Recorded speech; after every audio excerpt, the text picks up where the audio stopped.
తెలుగుదేశం ప్రభుత్వం అంటే ఎన్డీఏ కూటమి అధికారంలోకి వచ్చి 100 రోజులు పూర్తయిన సందర్భంగా కూడా ఆయన చంద్రబాబు నాయుడు గారు సీఎం చంద్రబాబు నాయుడు గారు కూడా ప్రకాశం జిల్లాలో పర్యటించనున్నారు. దీనికి సంబంధించి కూడా మనకి గురువారం లేట్ అవర్స్లో కూడా మన జిల్లా అధికార యంత్రానికి సమాచారం అందటంతో కూడా వారందరూ కూడా హుటాహుటిన కూడా ప్రకాశం జిల్లా పర్యటనకు సంబంధించినటువంటి ఏర్పాట్లను పరిశీలించే పనిలో పడ్డారు. చంద్రబాబు నాయుడు గారు కూడా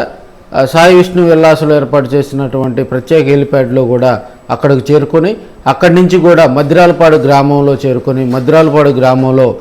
సాయంత్రం అంటే మధ్యాహ్నం 2 గంటల నుంచి 5 గంటల వరకు కూడా అక్కడ గ్రామ సభలాగా అంటే రచ్చబండలాగా నిర్వహించి కూడా అక్కడ ఎస్సీ కాలనీలో ఎదురవుతున్నటువంటి సమస్యలేంది వారందరితోటి ముఖాముఖిగా మాట్లాడించి వాటికి అక్కడికక్కడే పరిష్కరించే విధంగా కూడా కూటమి ప్రభుత్వం వినూత్న కార్యక్రమానికి శ్రీకారం చుట్టిందని కూడా మనం తెలియజేసుకోవచ్చు. ఎందుకంటే తెలుగుదేశం పార్టీ అధికారంలోకి వచ్చిన తర్వాత కూడా ప్రజా సంక్షేమాన్ని కూడా దృష్టిలో పెట్టుకొని చంద్రబాబు నాయుడు గారు కూడా పరిపాలన సాగిస్తూ ఉన్నారు.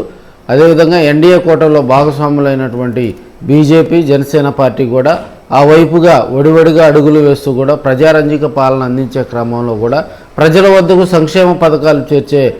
క్రమంలో కూడా వారి ఈ మధ్యకాలంలో కూడా ప్రజల చెంతకు పాలన తెచ్చే విధంగా కూడా కూటమి ప్రభుత్వ పాలన నడుస్తుందని కూడా మనం తెలియజేసుకోవచ్చు.